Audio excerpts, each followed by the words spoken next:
Good afternoon, ladies and gentlemen. My name is Melissa Bazzani. I'm the film programmer here. It's been 3 days of programming for Captured Shadows, circulating images of Native America. It's been a good 3 days. Very interesting programs, I think, we've had. This is our final program.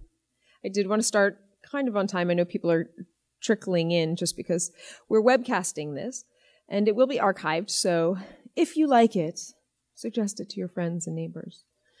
Gregg, when was the first time we were on a panel together? 4 years ago, maybe? Yeah, we were on a panel together a couple years ago. And of course, Gregg, well, let me back up a little. I'm introducing Gregg Deal. This is his program. I've been Indigenous my whole life. Gregg used to work here at the museum 10 years ago when we first opened. And then I got to know him as an artist, primarily. I pretty much knew you as an artist, a graphic designer and an artist. And then we were on a panel together at Busboys and Poets and talked a lot of smack together on stage and really enjoyed each other's company. And I really enjoyed the way he was thinking. And I've just kept up with him and followed his career as it's shifted from one purpose to another, or one purpose enhancing another. And so I thought he would be a great participant in this program as we're looking at complicated images of Native people that have been around now for over 100 years on film and photo. And Gregg being a local guy and recently having gotten a lot of attention nationally, I really wanted to provide a platform for him here at home, inviting him back to the National Museum of the American Indian. And so here we are, ladies and gentlemen, Gregg Deal.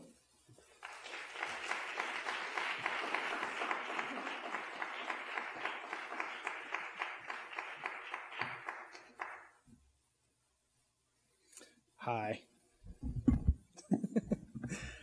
I wish I could express how funny and sort of surreal this is. So before I get started, I have to make mention of this. I used to work here, was part of visitor services. I think there's at least one person here that was in visitor services with me 10 years ago when this museum first opened. And we were part of the inaugural opening of this museum. We were part of an all-native staff that was on the floor that, on paper, we were to explain to people ins and outs of this museum. In real life, we were telling them where the bathrooms were and why we didn't leave in teepees. There was a lot of interaction from the outside community. And as I explain more about what I'm doing, that will actually give a little bit of input as to how and why I do some of the stuff that I do, because it kind of informed that. But one of the top things that informed that was this man, James Luna, who was at the Venice Biennale in 2005, and I won a mentorship while I was here with the museum, and I got to go to Venice, to the Venice Biennale for a couple of weeks and assist James. And the thing that was surreal about this was that a year before that, I had a performance art class where the teacher had introduced me to James's work because he's Indigenous and because he has very big Indigenous ties to his work. And as I was in college, I needed to kind of figure out my voice and things. And then in another class, I was learning about the Venice Biennale in an Art Now class, and a year later, I was in Venice with James. So it was pretty awesome. He ended up pulling me into his performance pieces.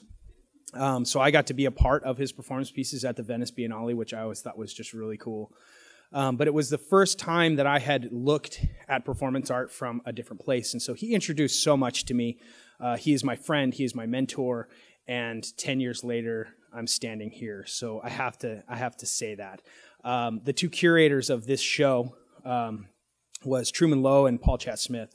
And at the end of this, Paul, in a Saving Private Ryan moment, said to me, you need to earn this. You need to earn this opportunity. So for the last 10 years, I've been trying to do that. And so I think you'll get to see that here. In any talks that I've ever given, I always have to talk about the things that are most important to me to set the stage. Every artist has something that plays a part in their content. For me, it's my family. It's the everyday. So my wife and I, we've been married for 15 years. I have 4 kids. This is Sage. That's Phoenix. If you follow me on social media, I often refer to him as the bear, which is actually his translation of his middle name. That's Maddox. And our newest addition, Grayson. And the gratuitous cute baby picture, I had to put that in there. Or so said my wife.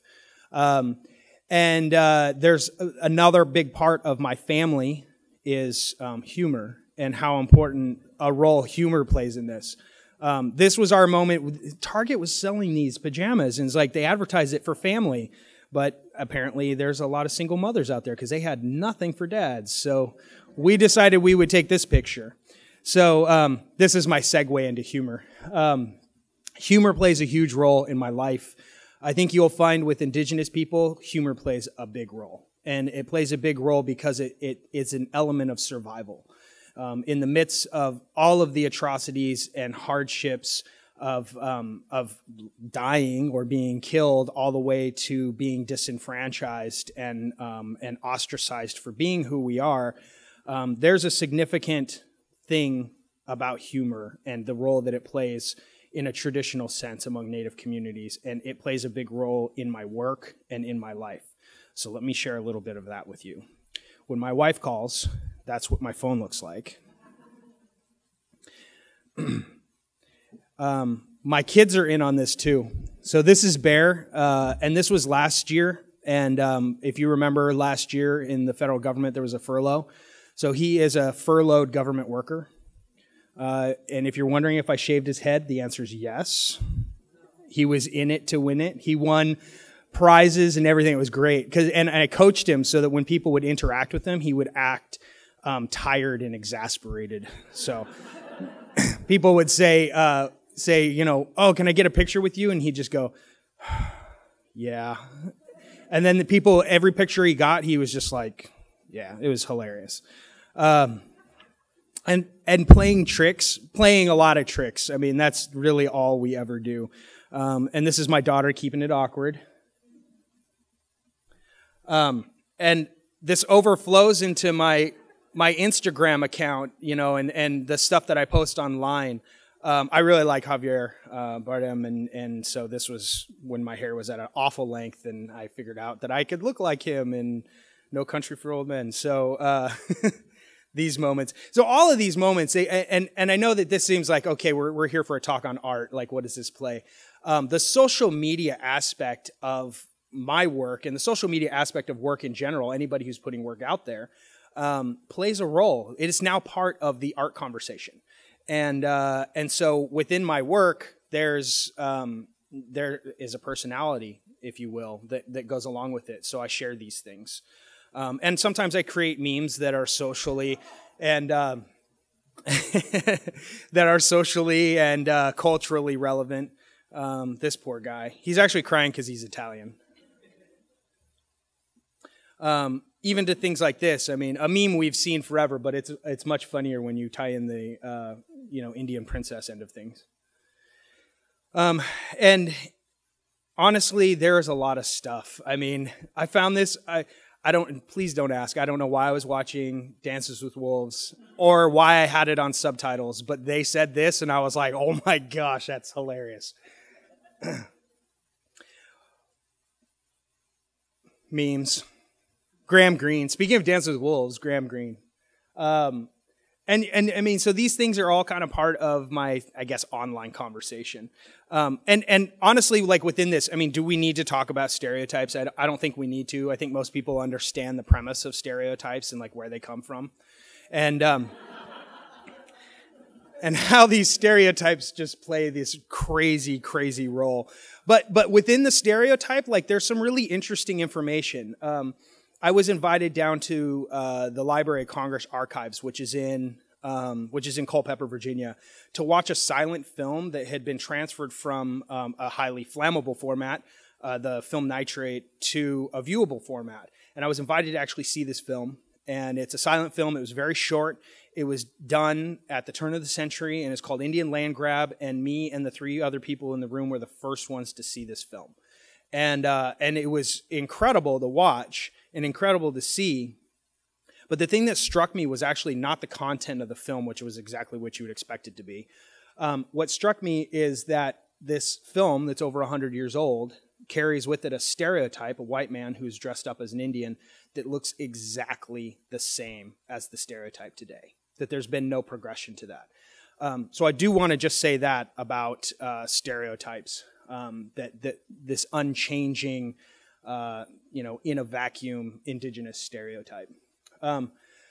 So before I get into some of the bigger projects that I have, I do want to talk about the sort of basis of art so that there's some understanding, like where I'm coming from and how I got to this point. Street art has actually played a pretty big role. That's my wife's back right there sitting. And it has played a role in really being able to just create work that has it kind of. Street art kind of spits in the face of like canonized museum and gallery work, but it does to make work that's accessible to the public and less bourgeois. And so I think it's an important part.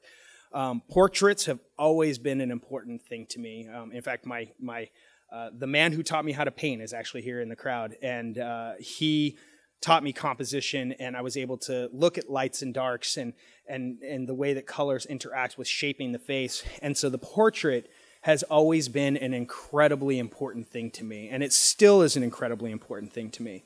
I've only done 2 paintings of my wife. This is the second one, and it's one of my favorites, and one of the few paintings that I am able to let go of my work when it sells, but this one was a hard one to sell. So. And this is actually the man who taught me how to paint, Chowie, and using portraits and putting them on unique pieces and in unique places. There is conceptual.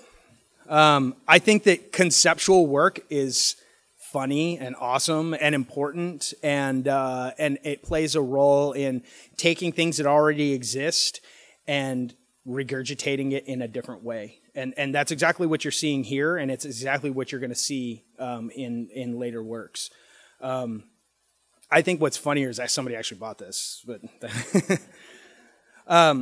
and so then conceptual work can be a little more broad and a little easier. This piece is called Vehicular Dream Catch. A comment on the amount of non-Indians who carry dream catchers in their rearview mirrors, and an even greater comment on Native people that are honestly and truly wondering who all these white folks are that are sleeping in their cars. That's dangerous. This is a piece that I did. This is called Dreamers and Losers, and it was a very personal piece. Same professor taught me that the easiest subject is yourself, because you're already there. And so it's a self-portrait. But I'm showing this because you can see here on the bottom left is there's some very slight Indian themes starting to creep in. And the reason why I mention this is because I was when I told my wife, that when I was going to do this full time, that I didn't want to be a Native American artist. I just wanted to be an artist that was Native. And the reason for that is because I had this interaction with aspects of Indian country that really left a bad taste in my mouth. And the expectations that go with it were extremely difficult for me to sort of handle and internalize. And so by all intents and purposes, I abandoned that. And I find that abandoning something or breaking something and then rebuilding it sometimes makes it stronger. And so by abandoning this and just making work helped me to sort of get to a place where the voice that you see in my work is truly my own work. It's not being informed by my tribe, by an organization, or by any one person. But at the same time, it informs all of that, if that makes any sense. And I think that that's an important thing, because when we start talking about image, which is really so much of what this is about, as an artist, image, my image, your image, the image, of Indigenous people is pretty important. It's pretty interesting. So this was the first big, clearly Indigenous piece that I created. And this was me saying, okay, I'm going to really dive into this. And so begets other opportunities. This is the John Dunbar honor drum. Now, Indians like this because you get to beat the drum, which means you're, hitting his face. Oh, poor Kevin Costner. But using elements in pop culture, that plays a big part in this too. Popular culture and the way that it informs ideas about Indigenous people, and even the way that Indigenous people are informed by pop culture, I think is really interesting and something that I like to play with. I mean, when I was a kid, it was the Looney Tunes Hiawatha, and Bugs Bunny outsmarting the dumb Indian, right? And then, of course, there's social commentary. Obviously, there's epidemics in Indian country, and I think health, is a part of that. But on the other side of this, you could easily take this image and you could put housing projects in the place of teepees. It'd be the same thing. But again, back to the image. This is more conducive to what I'm doing right now, painting-wise, using a number of different colors, shapes, pasting different images in there. It's a grouping of a lot of different things, and a lot of different things that mean something to me. Posters that I've created, prints that I've created, words that are significant to me, all juxtaposed with this, sort of traditional, what you would expect as a traditional image. Like this one, we have an upside down flag. We have a sign in here that says no dogs or Indians allowed, a sign that used to exist, pre-civil rights, probably shortly after, as well as an image of Alcatraz here on the left, all with this face, the face we all know. Even though there's hundreds of images of these native people, it's still the face we all know. Everybody knows it. You understand it. And this is actually the last piece I did. This was for some pipeline stuff. So he has oil drums behind him, this Ojibwe man. And in the fight for the pipeline, there's a number of Ojibwe activists that are really fighting this thing. And so this was kind of in honor of that. And it will be in a show in Denver coming up. So those are a lot of the paintings. Makes sense, give a little bit of context. I also want to share some of the street art because in the vein of activism, street art plays a role in being able to provide a little bit of, a little bit of discord, a little bit of, rebelism. I don't even think that's a word. So the simple things, life is ice cold. That's actually still up. It's in Montclair if you want to see it. People are going in droves to look at this. But the subtleties of this type of thing, seeing something and creating something around it, I think it's kind of beautiful. I think it's kind of funny, and I like that it's been there for so long because it means that the people who work there haven't noticed, which is awesome and kind of funny. But using a no trespassing sign and putting like a stereotypical image of an Indian over the no, so it just says trespassing. It's a statement and probably a subtle statement, but one nonetheless. One that I like. I always like coming up to the, parking here and seeing that. I think is funny. All the way down to little things like this. I put this on the window of the Starbucks in Chinatown here in DC, and it was there for about a year, and nobody noticed it. Like as another one of those sort of beautiful things, all the way down to larger pieces like this. This is in Southeast Washington, D.C. I did during a local D.C. mural jam. Mostly graffiti guys came out, and they were doing some nice big throw-ups and pieces. As you can see right around there, it was huge. There were so many people out there, and I went with an agenda and decided I was going to do this. I didn't tell anybody. I didn't tell the organizer. I just did it.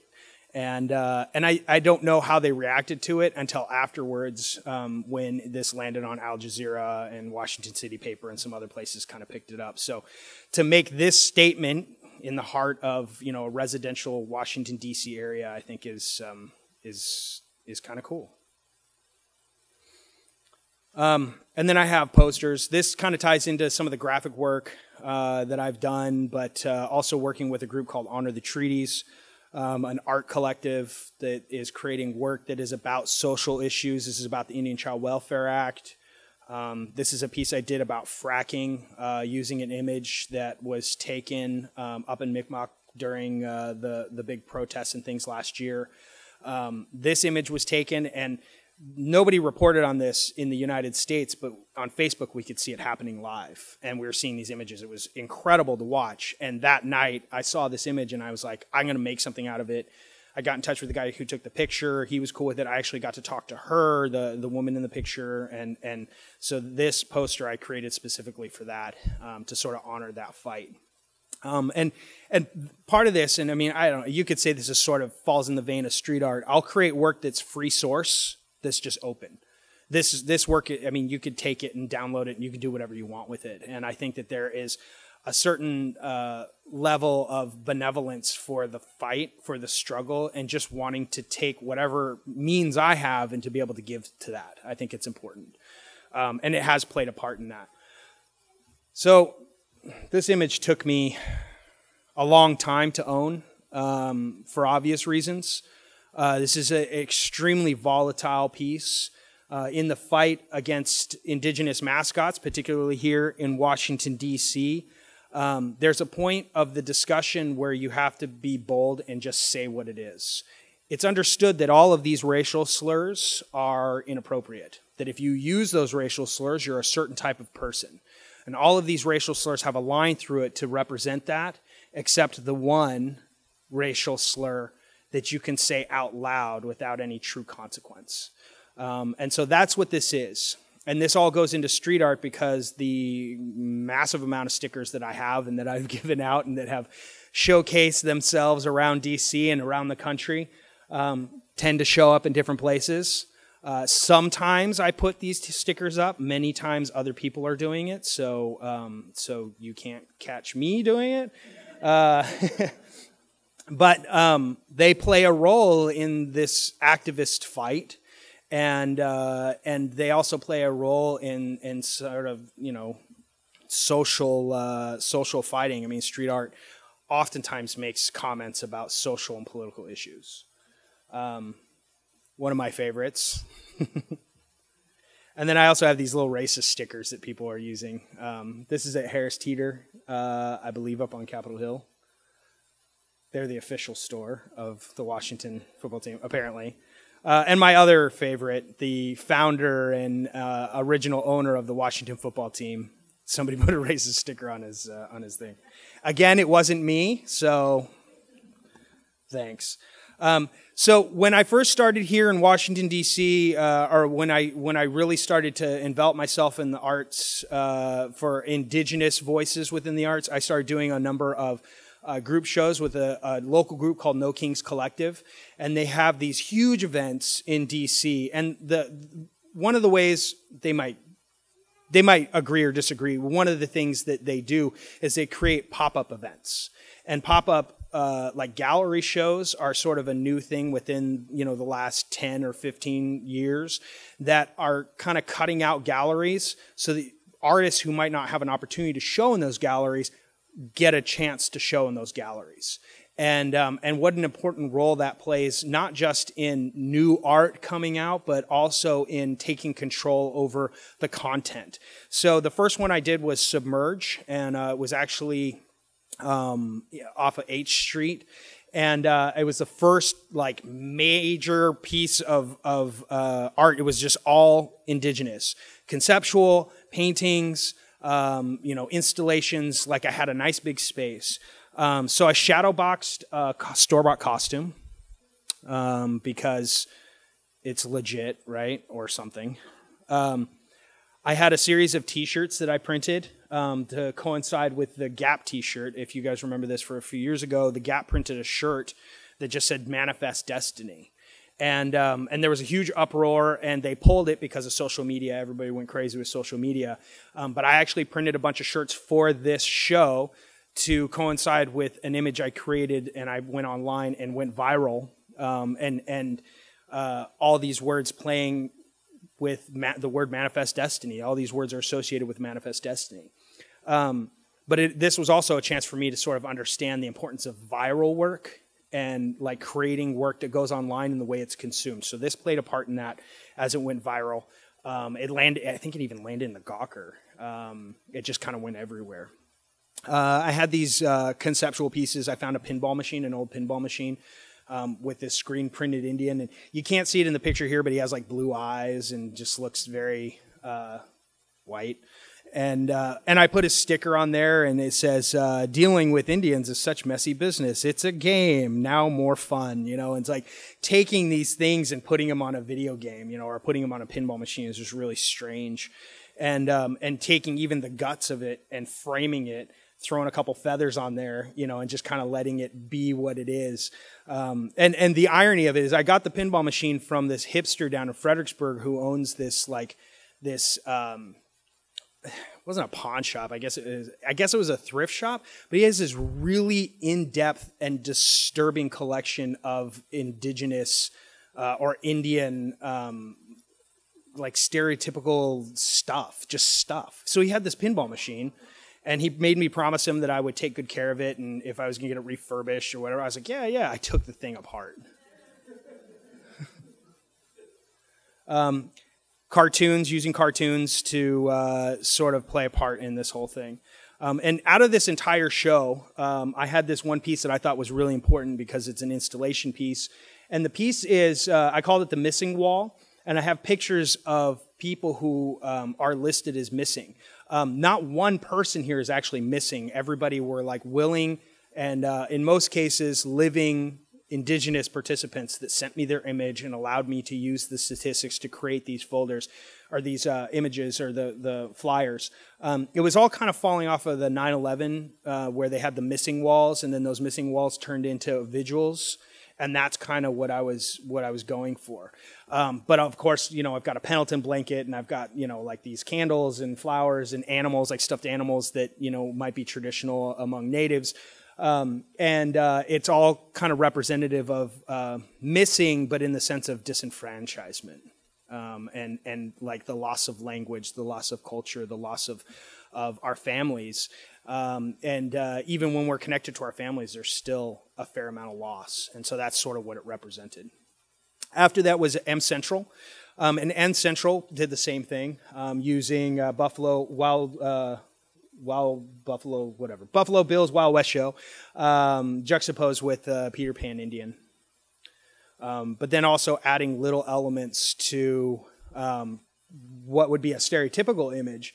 That image is, of course, you know, important, but then when you add a balloon, it means something different. So this is called Party Over. And then the idea of appropriation. If I take some feathers and I put it on something that is completely unrelated to tradition, it suddenly makes it look more indigenous, and the role that that plays. So all of this comes down to the last American Indian on Earth. The last American Indian on Earth, you know, it's a performance art piece. You could take it back to my influence from James Luna. But the last American Indian on Earth was a concept that came from necessity. I had been doing work. Most of the work that you just saw from Submerge and M Central was not received well.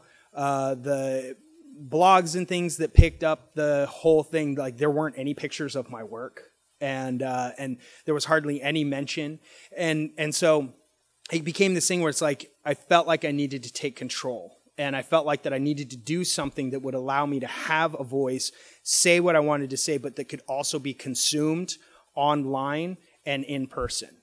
And what the entire concept is about is stereotype. So I have elements to an outfit that I wear that are key to this, the headdress being the most important piece. And I created these elements to take into public. These are Vans that I decorated to make look like moccasins. And ribbon shirt was actually donated to me by a good friend. But like everything I made, the leggings were from a kit. The beads were pre-made in China. The headdress was also made in China. So everything I got looks like it could be real, but none of it is. Because traditionally, regalia is one of these things that are made by family and means something. It's important.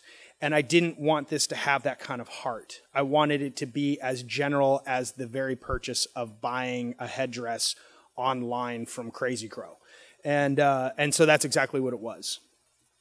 Those are plastic? No, I think they may be glass.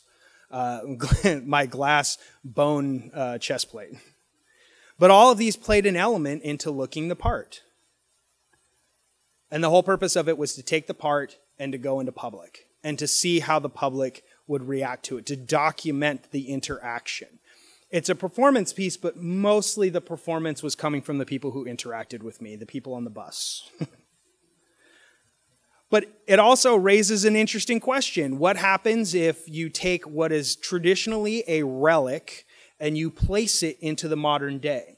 A relic doesn't exist anymore. And so that's how we as Native people are often phrased. So what if I take that relic and I plop it into the modern day doing the same things that all of us are doing? And then you're suddenly forced to reconcile that.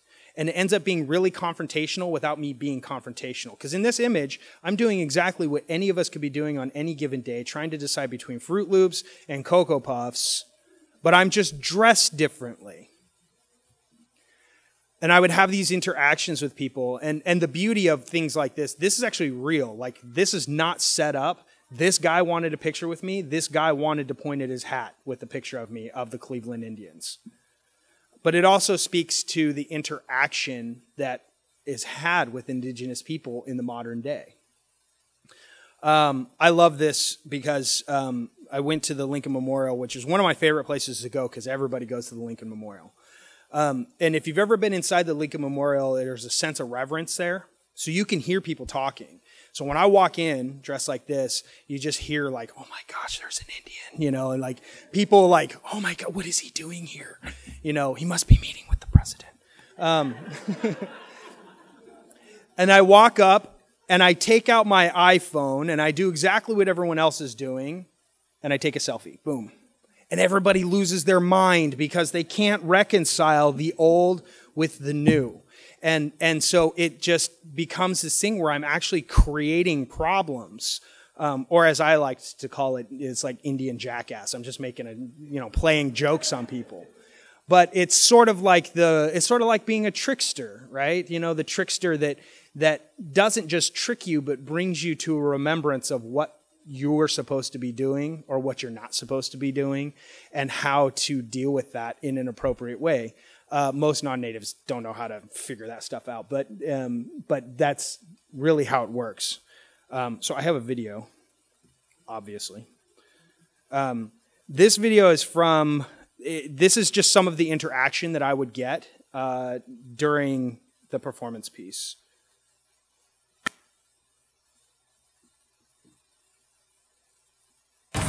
Is that a costume, or are you a real Indian? I'm a real Indian. Yeah, from where? I'm from out west. The Native Americans have to stick together. And yeah.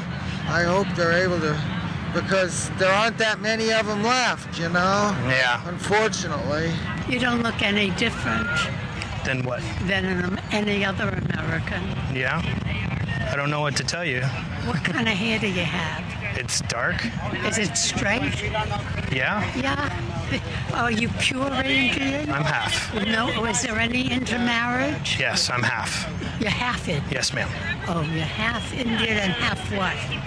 White. White. Oh, that. That's why I say, do you know they... So you're not 100%. No, ma'am.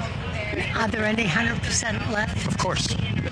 And that people have this relationship, like America as a whole has a relationship with Indigenous people that is socially retarded. Yeah. And that's important. Yes, ma'am. I gotta face this way because the wind's blowing. It's okay. The feathers. Well, it's fine. Here, let's go this way. I'm telling you, man, the feathers are going crazy. That's all right. It's your wind in his hair. And do you, the half of the family that's Indian, do you relate to better?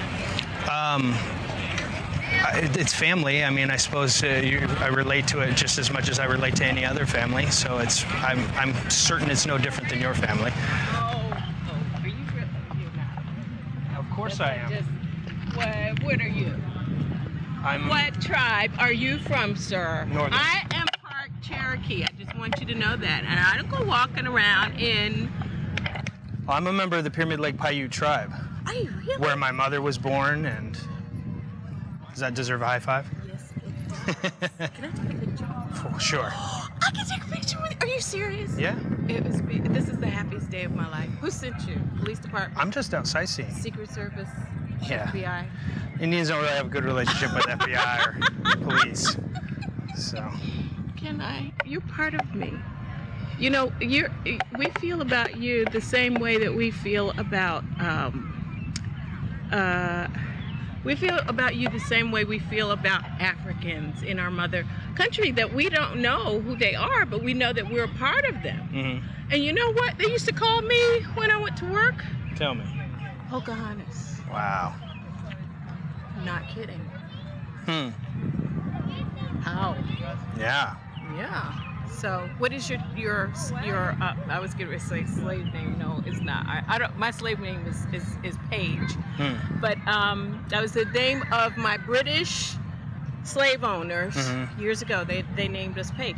But now what is your tribe name?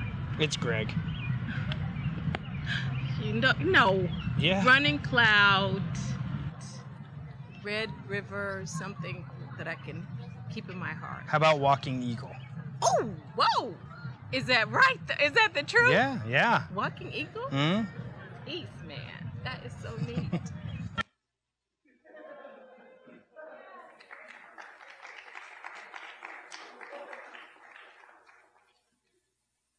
It's funny, but it's horrifying at the same time. The guy who shot the video, he was like, "What is this walking eagle?" I'm like, "Well, Charlie Hill tells us that the only time an eagle walks is when it's too full of crap to fly." So, there's a few things of note there. You'll notice the interaction is very subhuman.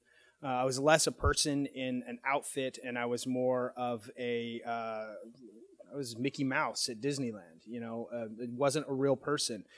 And the questions that you get, the things that people would say. I mean, there's a woman asking me how I relate to my white half. I'm like, it's my dad. I don't know. He's just, you know, like there's this significant disconnect. But it also comes down to the image, the Indian image, how that's viewed, how that's consumed, how it's, you know, regurgitated, and what it means to people when they see it. You'll notice the woman at the very end, and she is just. She's really reminiscent of what a lot of it is. You know, what I refer to as like the purring. She gets up, she's like, "Oh, you know, you're an Indian," and if she saw me today, I don't think she'd be doing that because you know, I'm not wearing feathers. But it starts off. This is the thing that I think is really interesting. Is it starts off with, "I'm part Cherokee, how dare you?" And she is just angry. But the moment that she realizes that I'm a real Native person, it switches. She takes a bucket of romanticism and dumps it over her head, and she's just dripping in it, you know, and it's like, "You're a part of me." And it's interesting to me that it goes from being like me to you. So suddenly the "I'm part Cherokee" doesn't like play a part at all, because she's acting not like she's part Cherokee, but instead acting like an outsider who is consuming this image in a moment of romanticism. And that was really a big part of this whole thing. I wore sunglasses. You'll notice I wear sunglasses because the sunglasses actually play a big part in me having control over the people that I interact with. Because if they can't see my eyes, then they can't decide what I'm doing. The handprint over my face is, you know, symbolism of, you know, having something over my face, but it's also for intimidation factor. But oddly enough, my 6'4", 240 frame is not intimidating to people, because there's so much romanticism that they will do and they will say insane things. I did a Art All Night in Washington, D.C. in Shaw last year with the last American Indian on Earth. And the amount of drunk white girls that were pulling on the horsehairs on my headdress was significant. And so they would come up behind me and they pull on the hairs. And one woman came up and she was like trying to get a picture with her head like inside the headdress, you know, from the back side. And none of them are communicating with me. They're just doing these things. And it's the stereotype is about dehumanization. And just it's insane. And I'd get like 3 different people that want to take pictures. I get people that actually ask me respectfully, can I get a picture with you, which is fine. And then I get people who they do the selfie picture. So like if that's me, they would walk. And, which is not subtle at all, but they think they're being subtle. And then you get people that would come up to me and they would stand next to me and put their arm around me and take a picture and walk away. They would not say a single word to me, and they would do that like I'm a thing, like I'm a statue. And so part of it is me messing with people, stuff like this, but another part of it is just me being in public and just simply being there. But being able to see how people consume that image is incredible. I took it to New York. New Yorkers don't care.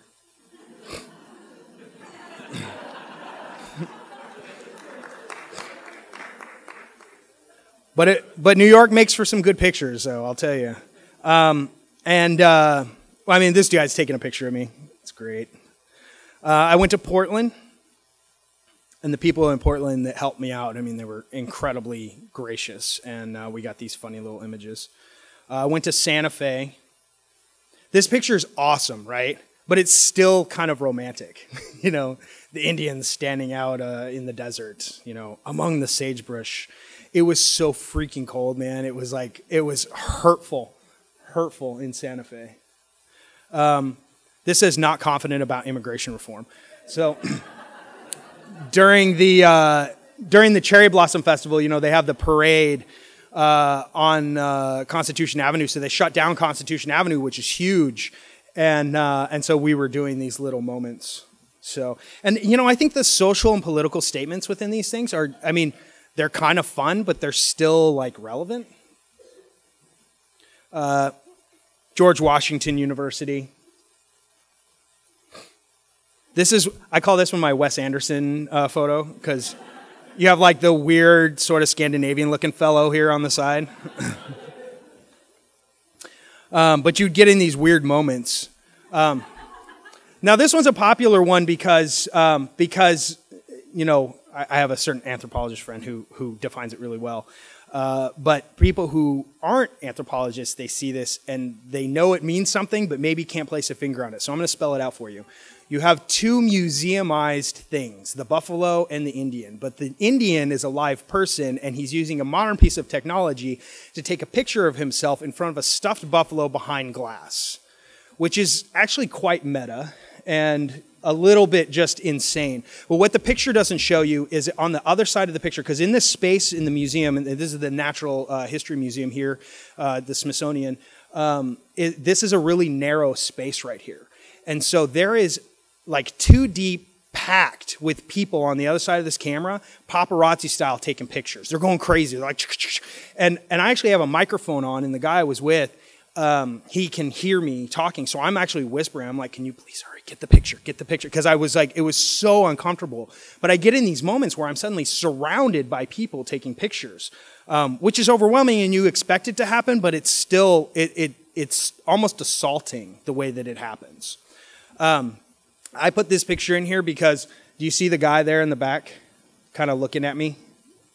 Just behind the thing, that's Joe Horscapture, who's a who's a curator here. I was hoping he was going to be here so I could embarrass him, but alas. And really, it's about photobombing. I mean, it's putting myself in these weird positions. This is in Santa Fe. I went to Potomac Mills, which is a mall in Northern Virginia, which I've been banned from. As a side note, if you ever want to take away any of your authority, put on a bike helmet and ride a Segway, because there's no authority in there. But yeah, I've been banned for life. I mean, they asked us to leave. I think it was just after making fun of them and laughing at them on our way out the door was where it was. The reason why they banned us was because the guy was with me, he was taking pictures, he had a real camera, and they said it's private property, you have to leave. Obviously, me being dressed up this way probably had a little bit to do with that too, because of the hype that goes with it. The interesting thing to note, though, is in the digital age, in the age of social media, the number of people who were taking pictures of me with their camera phones was pretty significant, and they weren't asked to leave for taking pictures. I did go see Santa. I'd have these moments sometimes where, like, I go into Starbucks to get a drink, and one time it happened where they asked me my name, and I'm like, Chief. And they're like, oh, of course. But another time it happened, I didn't say a word, and they wrote Chief on the cup. But again, you know, just doing what everybody else is doing. I'm doing some social media. And I've had the chance to work with some people. My good friend Cheyenne Randall does a lot of these Photoshop tattoo culture and everything, so he did this piece for me. Which I love, so that's pretty much the only reason why it's on there, because I love it. But then there's social media and the way that this is consumed. The Washington Post did a piece on me, and they used this image, which I never saw until this tweet went up. And honestly, social media plays a big part in this. I had an Instagram and a Twitter account specifically for when I went out, so I could actually tweet like live as I was doing. So when you see me down working, I was actually creating a sense of interactiveness, and people would find me and like come and take a picture with me that were actually following the project and everything. So it was kind of a neat way to have like it not just be these photographs, but actually interacting with people in real time. This young lady, who's very proud of herself, was the head of a parade for the Cherry Blossom Festival. It's a high school out of West Virginia, and their mascot is an Indian, and she was dressed in like full buckskin with a head and everything. I walked out into the middle of the parade and stood and walked next to her and said, "Can I get a picture with you?" Like, they're in the middle of the parade. And she's like, yeah. And I took this picture, and this is the picture that I posted. It wasn't until later that I realized that our outfits match, and I was kind of horrified by that. But she was very proud of herself, which was kind of disturbing and kind of interesting at the same time. And all of this landed into the Washington Post. Something of note, actually, is this image, because it's part of the Washington Post archives now. This image was used in a completely unrelated article in the Washington Post, and they just put it up there, which goes to about the consumption of this image. Now this image is in the archives of the Washington Post. They can use it for anything they want. Totally out of context of my art and the project, and totally in context of the way that Indigenous people are consumed and how they're consumed, and that there's a non-Indian deciding where this stuff is going. So all of that comes down to the end of this project. And this is the first time I'm talking about this. My initial goal was to create a film about the last American Indian on Earth. The guy that I was working with, who took the pictures and the video, we had an agreement. He was going to use this for his master's thesis, and I would have access to everything so that I could create my film. And when he did his master's thesis presentation, he had to create a short video about his master's thesis. He took video of mine that I shot before he and I met, and he took the video he shot over the 8 months that we were working as a partnership, and he created his own film. And he was so proud of his presentation film that he submitted it to a film festival and took my image. He took my image, he took the story, he took the entire concept, and he made his own film. And it was completely outside of our initial agreement. And once I got past how horrified I was by it, because I put a year into this thing, and the initial pictures we took were my pictures that my wife and I worked together on. And I realized that it's kind of a beautiful, albeit sad, ending to this project, because a white man with an Indian name took my image, a project that's about identity and about how we don't own our identity and how we're consumed by the American public. And I can only assume that he was so enamored with the project and with the product. I mean, this awesome images, these awesome film footage, that he felt that he needed to tell my story without me. And I think that speaks volumes to the way that stereotype is used and that people can't help themselves. It's so much a part of a part of American culture that people can't help themselves. It was a really tough thing to handle, but it was there. And in the midst of that, I started working on some other pieces. This is a short piece. It was called the Traditional Washington Redskins Honor Ceremony. It was simply created to play on the way that an honor ceremony might look from a Washington sports team. It looks like that. My good friend Jeremy, he was such a good sport, and he decided that he would do this for me. But what I actually did is I took this and I had a solo show in DC, and I made him part of the show. And so you can see me here signing posters, but that's him back there watching a game in his outfit, cheering, carrying on, because he is, and it was a performance piece of an honor ceremony, which I think is hilarious. And I think I should have a Wikipedia page just on this because I objectified a white man in Washington, D.C. I should be like the first Indian that's done that. The last big piece that I did was for Art All Night. I called it Redskin, singular. And this was a pretty complex piece, but a piece that I felt like was pretty important. This piece was about an installation and about performance.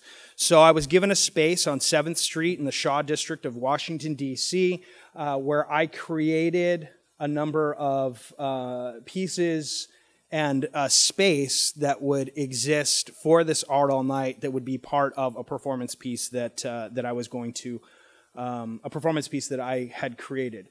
So this was the outside of the store. I did these murals. And I did this to sort of create an open space. I just found out that the colonialism spray can was just tagged over, so I think they're gonna buff it, which is sad, but also just the nature of street art.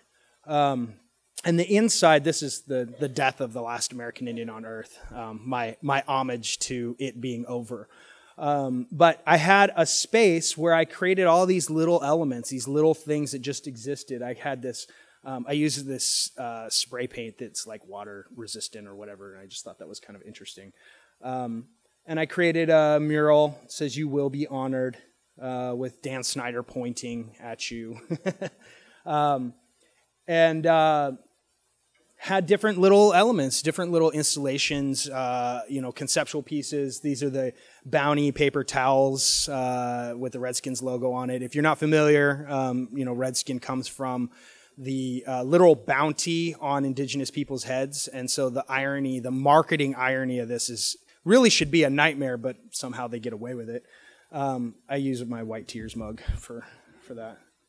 It's only when I'm drinking White Tears, so don't get upset.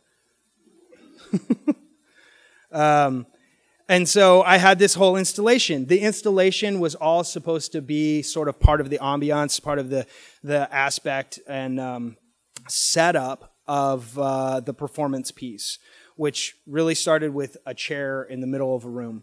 And on that chair, I would sit, and I would be an indigenous person, and which sounds really strange, but I was essentially there to be just a native person. And I had 4 antagonists and 4 good friends, at least 2 of which are here. And the antagonists would play the part in having a discussion with me, not really a discussion, using something you call microaggression, right? Those little nitpicky comments that people make that are passive-aggressive enough that people get away with it. But if I centralize it all in one place where you can't deny the content of what they're saying, then it suddenly changes and you're able to see how horribly inappropriate the conversation is on something like the sports team, the dehumanization that goes into this stereotype and into this conversation. And that really was the crux of this, was to be able to illustrate that. So I put myself on display to be abused by these 4 antagonists that I worked closely with. And the homework I gave them was go find an article about the Washington football team and just read the comments section. That was their homework. And that was the content that they had. And that's really all the content that you need. If you haven't done it and you feel like horrifying yourself, go do it. And so that was the interaction. And so it became about dehumanizing based on this stereotype and based on this issue. And this is in Washington, D.C. This happens. And these things, that's Jeremy again, these stereotypes, they enable aggression. And so that became a big part of the art and the performance art, is being able to illustrate this dehumanization, being able to illustrate the microaggression, which is really just regular aggression. It's not really micro.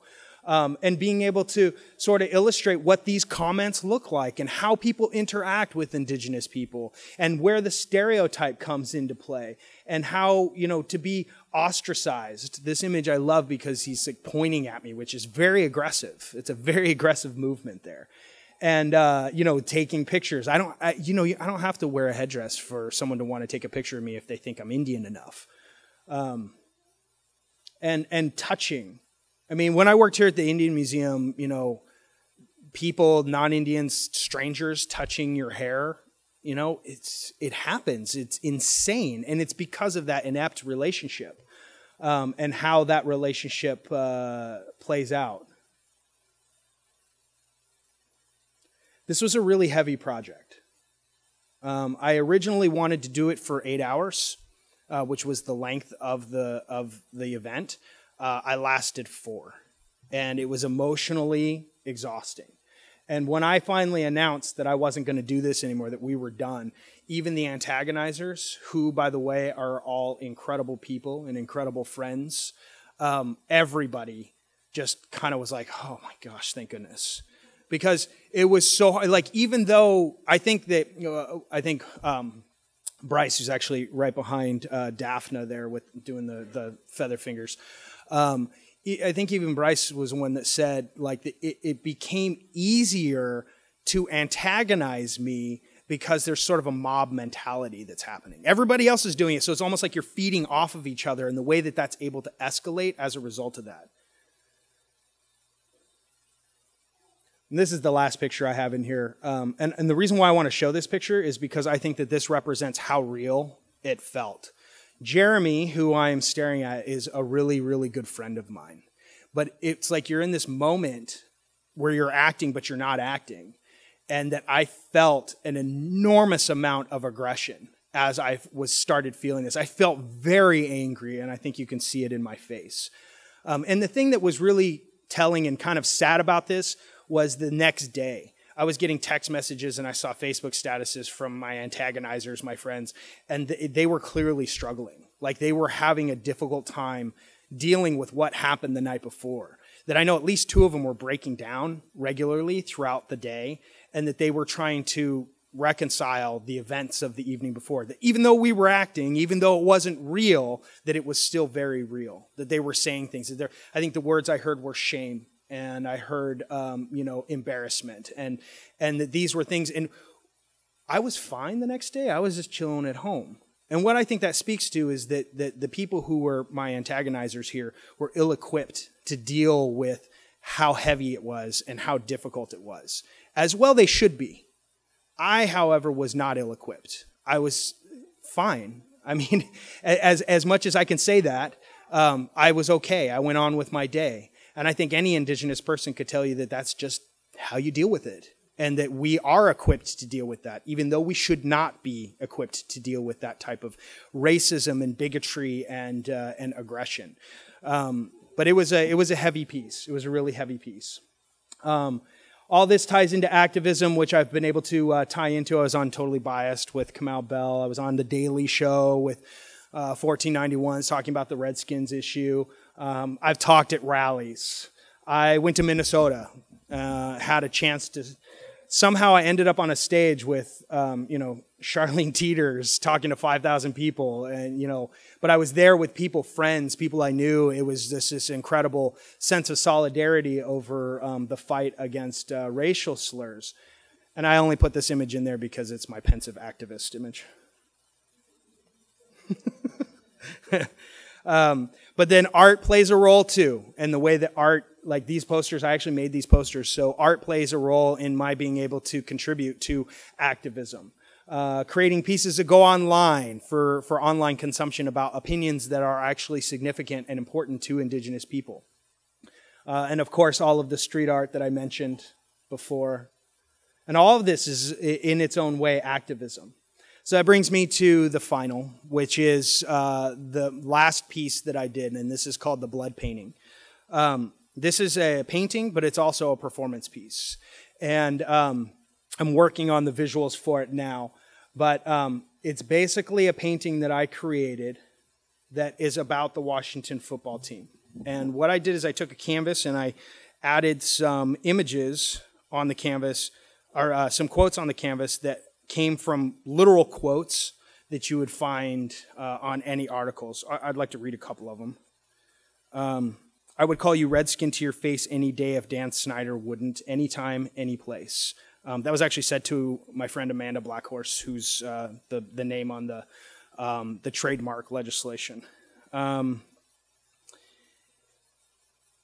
Sports teams are the only reason most people remember you now. Want to be forgotten? Okay then.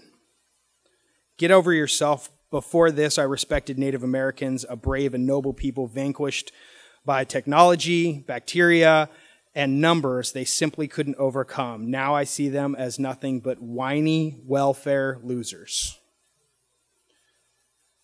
How do they expect Washington to fit red-nosed alcoholics on their uniforms? Just leave it as redskin and call it good. They need to give back all the money the BIA and Department of Education has wasted on them, as well as their undeserved benefits in college education, welfare, food stamps, etc.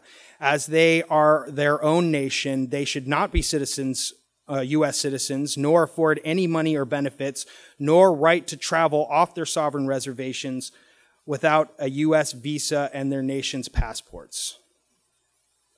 This was also to Amanda Blackhorse. Washington Redskins for life, you stupid squaw. Go back to the reservation.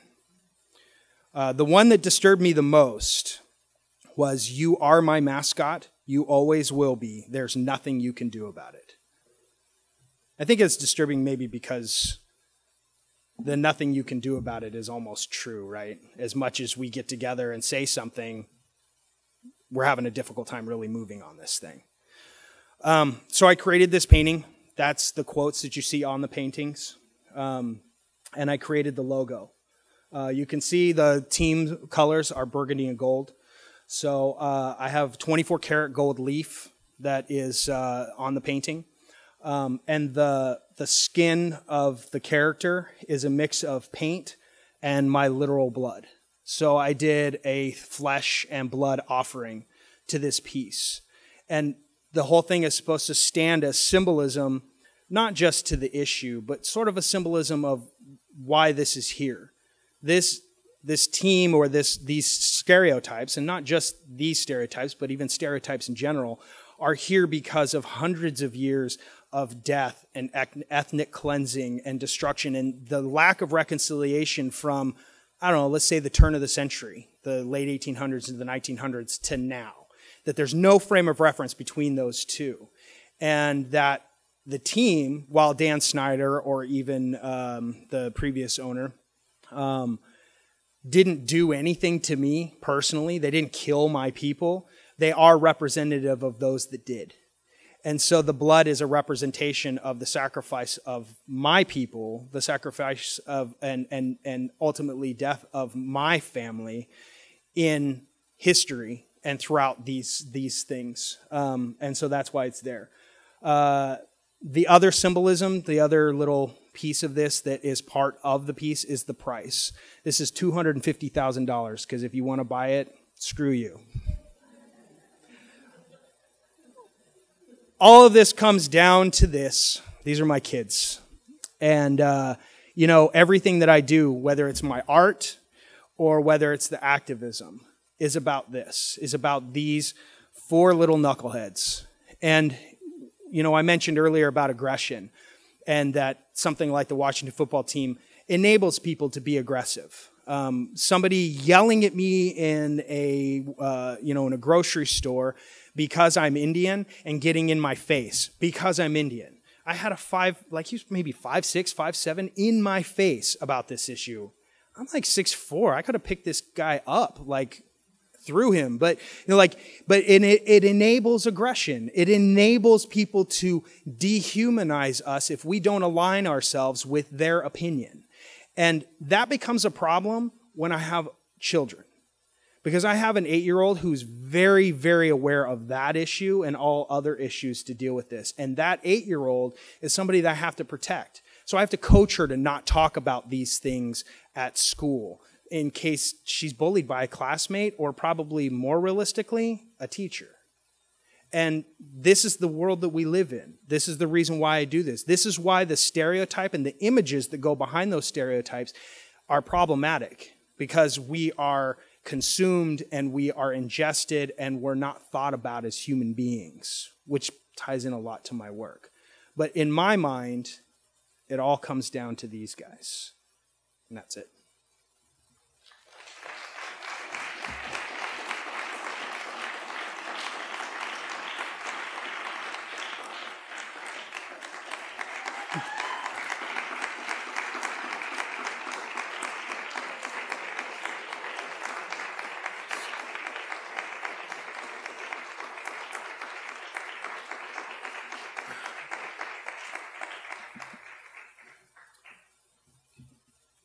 I think it went over time. Hello.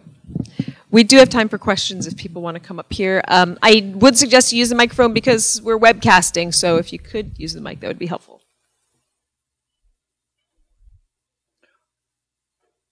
Nobody has any questions? Awesome. See ya.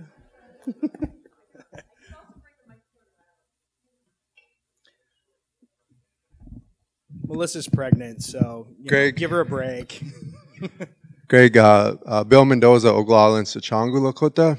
Can you talk a little bit about the Native reactions to your work, in particular to kind of the reconciliation or kind of discontinuity, if that's how you would express it, between kind of the old and new that you've kind of presented for us? Yeah, I didn't, when I, with the Last American Indian especially, because I'm obviously using something that has sort of a Plains Indians look to it, which unfortunately is the stereotype. Even when you see, when I showed the Indian land grab, I mean, it was very Plains Indian with the headdress and the outfit. So I was well aware that there's a number of Native people that buy into and play into the stereotype. I know that if my hair's short and I go to a powwow, they'll look at me sideways. But if my hair's long and I go to a powwow, what's up, brother? And I knew that was going to happen, and I knew that that's how it played out. The natives I came into contact with, because initially and out of context, it looks pretty horrible. And I'm well aware of that. And I would meet Native people, and I would scramble to be like, okay, this is what I'm doing and this is why. And once they understood what I was doing, then it was like, all right, that makes a lot of sense. And so it was generally accepted pretty well. There would sometimes be a misconception to that. When the story went up, even on Indian Country Today, when they report about the last American Indian on Earth, I was lambasted by natives saying that I was white and that I was just probably one of those guys that had to drop a Cherokee and everything else, and which is fine. I mean, I understand the Indian country is as beholden to blood quantum and stereotypes as much as non-Indian country. And that's something that we have to work on. It's like, would I be more Indian if I wore, a Pendleton suit today, Maybe, probably not, and so I went into it well aware of that, and I went into it wanting to sort of challenge some of that as well. And I think it plays in both ways. I've heard both sides, and one of the things that I accept with all of my work is that sometimes it just is what it is. Sometimes people like it, sometimes they don't, and I'm willing to allow anybody to think whatever they want about my work, and that's okay. That's part of the work. Did that answer your question? Awesome. On Facebook, you talked about a Thanksgiving assignment that either one or more of your kids brought home about their Indian name. Yeah. I wonder if you could talk a little more about that. Yeah. So the question is about my my son got an assignment from school, supposed to tie into Thanksgiving, about choosing an Indian name, and it was stated that the Indian name would be based on good deeds or bad and all this other stuff.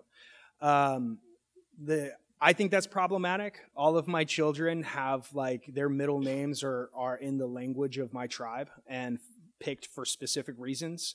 And so how am I supposed to explain to my kid that you have to choose an Indian name even though you already have an Indian name? And it creates a lot of confusion. And so I wrote the teacher a letter. And if anybody else does this, if everybody comes into contact with this, I started off by praising her because I think that's important. She is a nice teacher, and my son really likes her a lot, and so I think that's a really important thing to note. But that, you know, it's difficult to kind of bridge some of that stuff with my kid if he's not being taught things that are appropriate. And so we worked it out, and then, I don't know, next thing I know, I was presenting to his whole class, you know, for the whole thing. But I tied in his sister and him, and I actually set it up so that they would speak. I wanted them to speak. I didn't want to be the one to speak. I wanted their classmate, my kids, to speak to them, which is what happened. Trying to bridge the old with the new. If you look at the picture I had of here, my son, he has like an Adventure Time beaded medallion. And like, that's actually a really great tool to help kids understand the sort of mix of old and new, you know, that using traditional beading, but bringing to the table something that is something that's contemporary and means something to my son, you know, and so we use those as tools to try to bridge that gap. So, yeah. Oh, this is kind of short, so I'll do this. Thank you for a very, very powerful talk. I just had a question kind of reflecting on the everyday, the ordinary, but then within that, these kind of extraordinary moments of racism, which then kind of build up and become accumulated and felt in the body in various ways. And so in thinking of your art and the question of tone, right? Because I could see a lot of kind of critics being like, oh, well, you know, it's kind of in your face, it's not subtle. But I don't think any of these racial acts necessarily are super subtle, even though kind of the everyday, the Washington Redskins, you know, mascot and logo, it's subtle yet not subtle, ordinary and extraordinary. I don't know if you have any reflections on that. Or yeah, I have a lot of reflections about that. Of course, yeah, sorry. I mean, so the question, as I'm getting, is about the subtleties, but the non-subtleties. Yeah. American culture, like the misunderstandings and the racism of Indigenous people or towards Indigenous people, it's ingrained in American culture. It just is what it is. So you've got hundreds of, at least 100 years, but more than that, of consuming Indigenous people in a very specific way. So we're not like, first off, we're called Native Americans, which says absolutely nothing to the 566 federally recognized tribes, as well as the unfederally recognized tribes, and the diversity therein. So we're automatically lumped into one group of people. I'm Paiute. That's what I am, you know, and so you know, the way that sort of ties in, like we're automatically generalized, and the image, the stereotype image, is what's used to denote whether or not you're native looking. So, you know, I've had people say, and this is one of those common microaggression statements, you don't look Indian. Followed up by my great-great-grandmother was, you know, a Cherokee. And what you just said in that one statement is that you're not a real Indian, but I'm more Indian than you because my great-great-great-grandmother is, you know, obscure tribal reference. And so it comes down to constantly having to justify people. You'll notice in the video the woman says, are you 100%? I mean, I'm 100% member of my tribe. You know, what difference does it make? You know, it matters who I know I am and, you know, where I come from and what those traditions are. But we are not able to survive in popular culture within that unless we subscribe to the stereotype. And so a lot of times when people say things and do things that are really horrible and really ignorant, I don't know, like dressing up in a Pocahontas costume for Halloween, It's because that stuff is consumed by American culture. It's normalized, and there's no frame of reference to anything except that. And that's why I think fans can sincerely stand and say, well, this honors you, because they don't understand what it means to honor Indigenous people. And they also don't understand that we don't need them to honor us. We know how to do honor ceremonies. When I was in Minnesota the night before the big rally, before the big protest, I was at a powwow. And they called all of the activists that were there specifically for that thing, which included Clyde Bellecourt, and they did an honor dance, and they did an honor song. And everybody in that entire place shook our hands. I know what an honor looks like, and it doesn't look like the Washington sports team.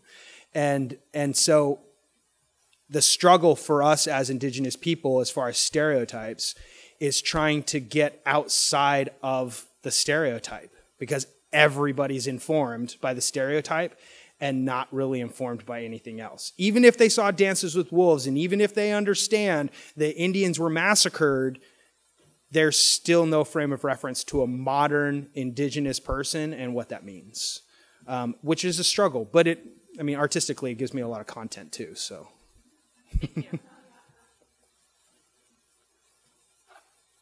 Greg, you brought up something that actually touches into the work that we're trying to do under the White House Initiative on American Indian Alaska Native Education, which is addressing what you had to deal with as a parent, and what we heard validates that experience, that parents are put in a position of having to supplement and or negotiate the failures of public school systems to have an appropriate education for students, and especially to bring in the added value of what those students' experiences are. Yeah. And whether you're talking about school discipline or bullying, and especially imagery and symbolism within schools that for us amounts to mascots, it's having a harmful effect on our youth. I, like you, am the father of 4 and have to deal with this on a daily basis, my wife and I, if not more than that, and to prepare them for that. And so right now we're taking accounts, stories, comments, call it testimony if you will, regarding the harmful effects that all of these issues are having. We just had an update last night out of Oklahoma public schools that in relationship to the 1900s, reaccounting that students had to go through in terms of the land run within Oklahoma that was causing harm to Native students within that community, that they've abolished it, and that they, within the Oklahoma City public schools. And they've also have on there a resolution to eliminate mascots within that public school system as well. And so we hold our breath in solidarity with that community and the challenges they're facing there.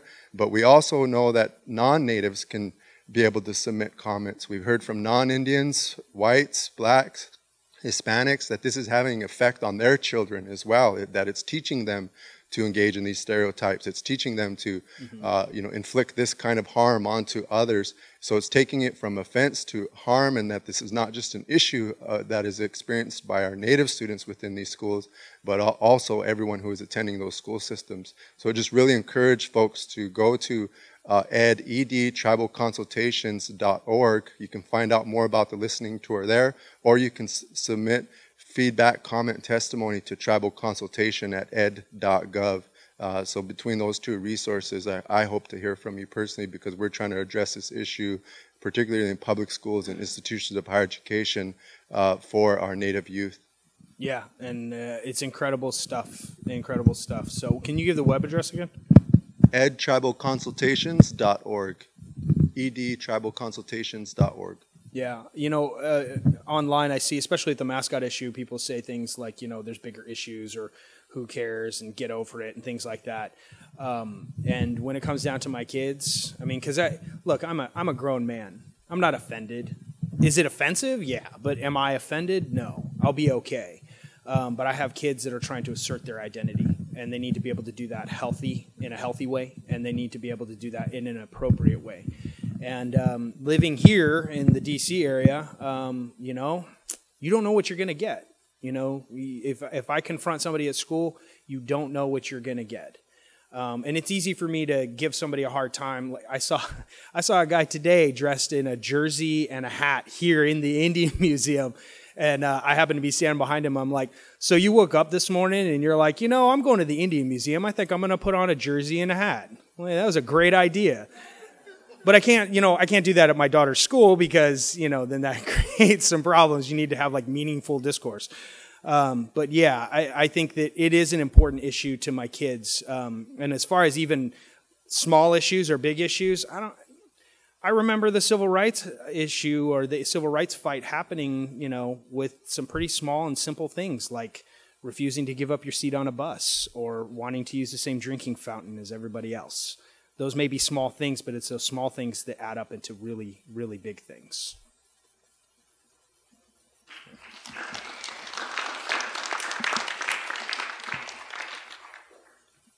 Greg, I want to start by saying I'm honored to have been your teacher once upon a time. So this is Chowie Fred. He is a professor at George Mason University, where I went to school. He taught me how to paint and how to think linearly about art.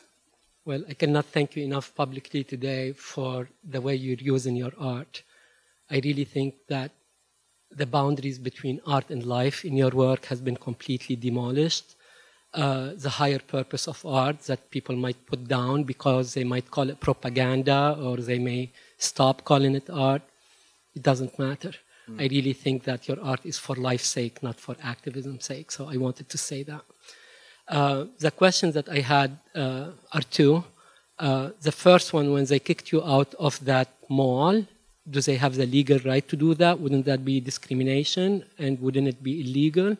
And the second question is, I felt a little bit of paradox that I would like you to talk about, because you responded negatively to the image of the stereotype from 100 years ago, how it is still unchanged now, but you use that very, very stereotype to create your art and walk on the street, and maybe people were not responding to you as an Indian more than the stereotypes that you have basically adopted to create your art. So can you talk a little bit about that and the nature of the paradox that you have used? Yeah. Was the first one about the mall? Is that what you were asking about? The mall is private property, so they can kick me off. No, it's legal because it's private property. They can ask me to leave. If I won't leave, then they can call the police to have me forcibly removed. So that's it's not a public, it's a public place in that, like, it's a public place, but it's still private property, so they get to make a call if you get to come in or not. So it could have been me, it could have been anybody, they could do that. The paradox, and I've had this discussion, being against stereotypes, but carrying a stereotype.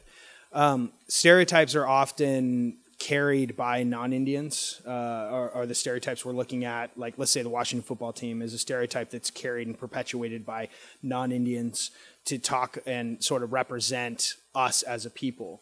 My idea was that if this stereotype already exists, then I should be able to, why can't I take the stereotype that already exists and make it my own, regurgitate it, appropriate it. So I'm appropriating an already existing stereotype to make a point, make fun of, have fun with the issue. And I'm well aware that I'm using a stereotype to do that. And I'm also well aware that me going out into public as the last American Indian on Earth is not doing any good for people understanding those stereotypes. But as this stuff is made public right here, as you hear me talk, that does create a better sense of understanding and change. So while it might be not happening in real time, it is happening as a result of the entire setup. But the stereotype exists whether we want it to or not. And so can't I take over the stereotype and do something better with it? Do something maybe that's more meaningful with it? Because in the end, that stereotype is still me. It's still a part of me. The process of trying to discover who I am or what I am as an Indigenous person as you grow up and you're trying to assert your identity, and being able to do that in a way when you're in competition with stereotypes that are bombarding you and telling you that you have to look a certain way, that you have to act a certain way, that you have to dress a certain way, that you have to talk a certain way in order to be quantifiably Indigenous, is something that I think every Indigenous person has had to struggle with in one way or another. And so I wanted to take something that already existed, and I wanted to play with that and appropriate it and make it my own. And so that it wasn't me watching the stereotype, it was me using the stereotype to, hurt feelings and make fun. Does that answer your question? Okay. Thank you, Joey. Hi, Greg. I'm from Richmond, Virginia. I've been following your art for about a year now. And I was wondering, most curious, I guess when I read, I've been Indigenous my whole life.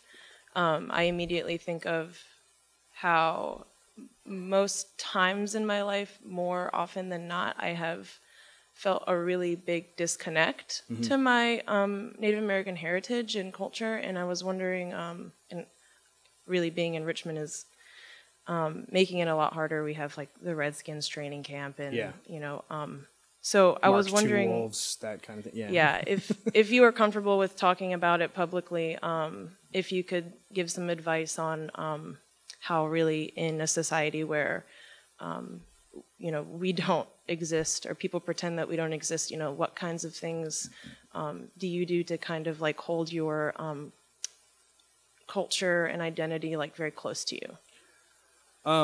I'm not comfortable talking about that. No, I'm kidding. No, I think at the end of the day, we're still human beings. I have a 5-year-old who loves Adventure Time, and that doesn't make him any more or less Native.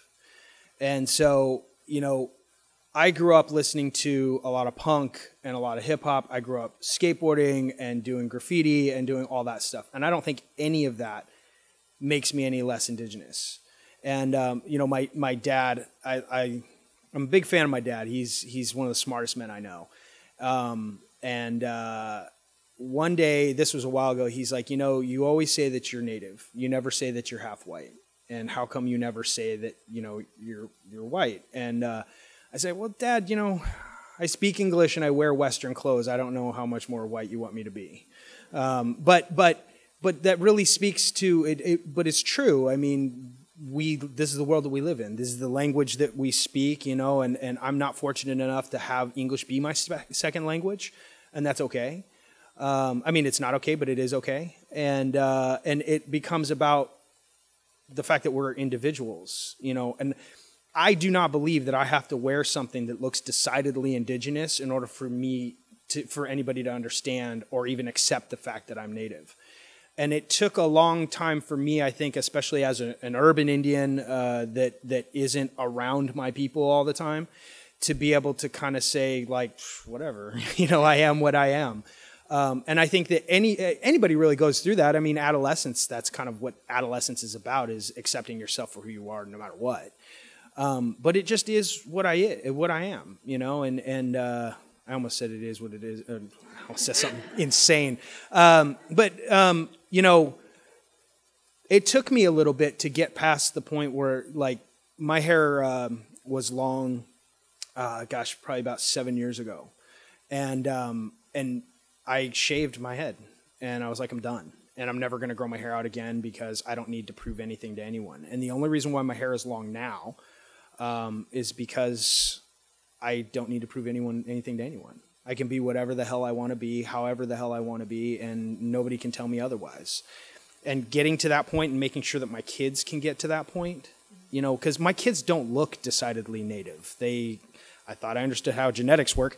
They have like blondish hair, and they have those nice deep Native eyes, and but they don't look decidedly Native.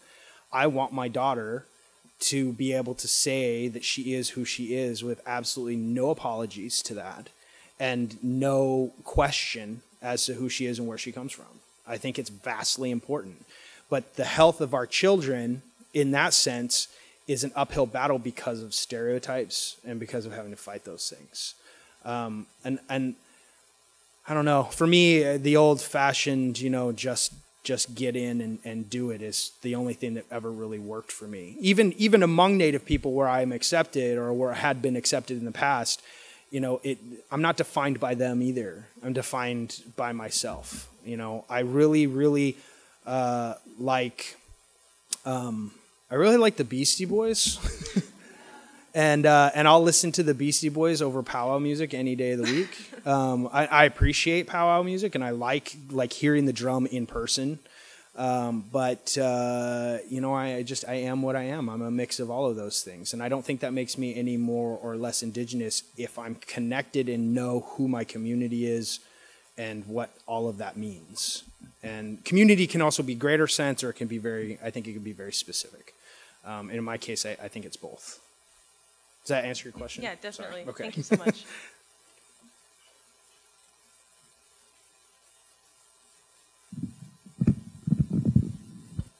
Matakiapi tiswatsa oni Lawrence Mendoza Machapulo Naha Chantea Stan that bet Chizapulo.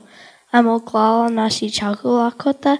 My name is Tiswatsa, and I watched a video, and a native man said, "I'm proud to be a redskin," and I wonder how you think of that. The I'm proud to be a redskin video, is that what you're talking about? Yeah. I think that when it comes to natives that are fans of the team, it doesn't really matter to me. What I think is upsetting is that is being used as propaganda to perpetuate stereotypes. I think the conversation that we need to have should be between us. I think that whether or not those things are appropriate and deciding whether or not those things are appropriate as Native people should be something that we have. It's kind of like the N-word. The N-word is understood in the Black community that like there's different schools of thought. Some people think it's okay, some people don't think it's okay. But outside of the Black community, it's not okay. And so there's the ability to have that conversation about it within your community. And I think that's where it belongs. I think, you know, some people are complicit in their oppression, and you know that's a shame, but it is what it is. You know, it doesn't change my mind, it doesn't change how I feel about it. If somebody's empowered by that, you know, more power to you. But I think you have to just really look at it for what it is. So, and thank you for young, strong, Indigenous kids. It makes my heart really happy. So thank you.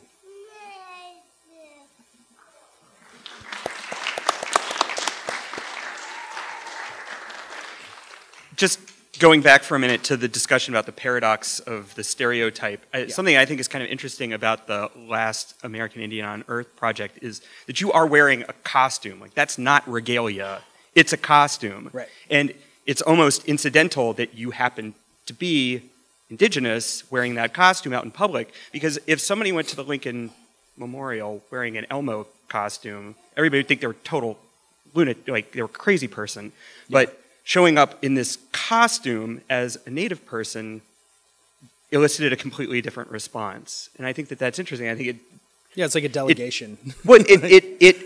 I'm here with my people to talk to the big chief on the right. big hill. Well, it shows the depth of the misunderstanding, that you could actually, that you could even be misinterpreted as wearing something authentic when it's clearly a costume, I think is sort of fascinating. I mean, in a horrifying way, but fascinating. No, I agree. Especially like, well, I ran into some Lakota and they were like, "What the hell are you doing?" Like, because I'm wearing a headdress and everything. And so I explained it to them, and they were like, "Oh, okay." Like, they were ready to throw down. Like, it was getting. And one thing I know, you don't want to piss off a Lakota. So and so once I explained it to them, and they kind of were okay with it. And then they were like inspecting the headdress, and they're like, "Damn, they're making them pretty good now." You know, like it's decently made. I mean, it's not great, it's not horrible, but it just, you know, and that is, I think that is disturbing. And we talked last night about you know, hobbyists that make regalia, whether they're in Northern California or, you know, out in Germany, that they're making some really nice stuff, which I think is problematic to the authenticity of Indigenous people, but also appropriating our cultural wares. It takes away from the meaning of it. It takes away from the ownership of it, and who gets to have that and who doesn't. I have issues with Boy Scouts for that reason. You know, the stuff that they're doing. If you've never seen an Arrow of Light ceremony, YouTube it. It's disturbing because it's not just a bunch of kids wearing headdresses. It's a bunch of kids wearing headdresses and talking in broken Tonto English. And that's extremely problematic because you're just perpetuating something. And the amount of work that goes into having to explain to that person, if you can get past them being defensive, the amount of work that goes into explaining to something why that's a problem is exhausting and significant. And we've got a lot of work ahead of us if you want to actually tackle those things and change them, which is why I'm a proponent for education from a very young age all the way up. It will change all that. So, well, thanks again for a great presentation. Oh, thank you.